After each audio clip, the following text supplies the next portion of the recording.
취업은 해커스 대기업 해커스 공기업 해커스 지정학하게 버렸어 가자 1번부터 4번 항목까지의 전체적인 내용을 우리 보자고요. 보통은 1번에 회사와 관련된 내용이 주로 많이 나왔었습니다. 지금까지는. 그런데 1번에서 4번 보시면 이거는 경험에 대한 이야기죠.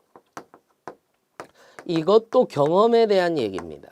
이것도 경험에 대한 얘기인 거죠. 그 다음에 4번이 이게 재밌습니다. 이거는 사업에 대한 내용이 아닙니다. 무슨 말이냐?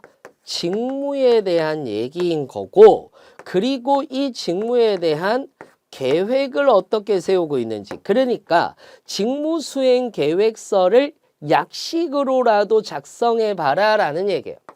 이거는 직무 수행 계획서를 약식으로라도 우리 작성해 볼래? 라는 이 얘기를 하고 있는 겁니다. 자, 그렇다면 이제 우리가 1번부터 한번 살펴보도록 할게요. 1번 보도록 하겠습니다. 팀 내에서 협력하여 목표를 달성했던 경험과 그 과정에서 신뢰를 형성한 방법을 이라고 얘기를 했어요. 그러면 첫 번째 어떤 스토리여야 되느냐면 첫 번째 공동체의 목표를 소개해야 합니다. 그렇죠. 공동체의 목표를 소개해야 됩니다. 그리고 두 번째, 그렇게 해서 협력을 통해서 즉 다시 얘기하자면 어떤 협력이냐라고 이렇게 얘기를 했을 때에 이럴 수는 있습니다. 역할을 정확하게 분담을 했다라거나 또는 정기적인 회의를 했습니다. 그리고 존중하는 태도를 가지고 협업 도구를 활용해서 협력을 했다라고 이렇게 얘기를 할 수가 있는 거예요. 그래서 역할을 정확하게 분담하고 그 다음에 정기적인 회의를 통해서 그리고 존중하는 태도를 가지고 협업 도구를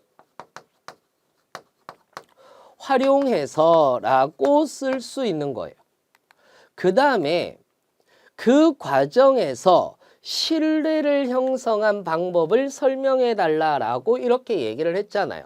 그러면 세 번째, 신뢰를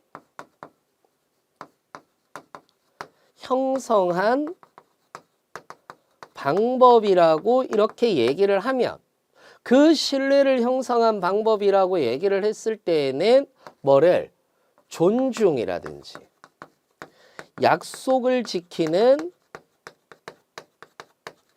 문화라든지 원칙을 지키는 문화라든지 이런 것들, 그러니까 우리가 존중하거나 약속을 지키는 문화거나 아니면 원칙을 중시했다라고 이렇게 얘기를 해준다라거나 그런 것들을 통해서 우리는 신뢰를 형성했고 그를 통해서 협력이 잘 돼서 목표를 달성했습니다 라는 내용으로 여러분들이 작성을 해주면 된다라는 겁니다.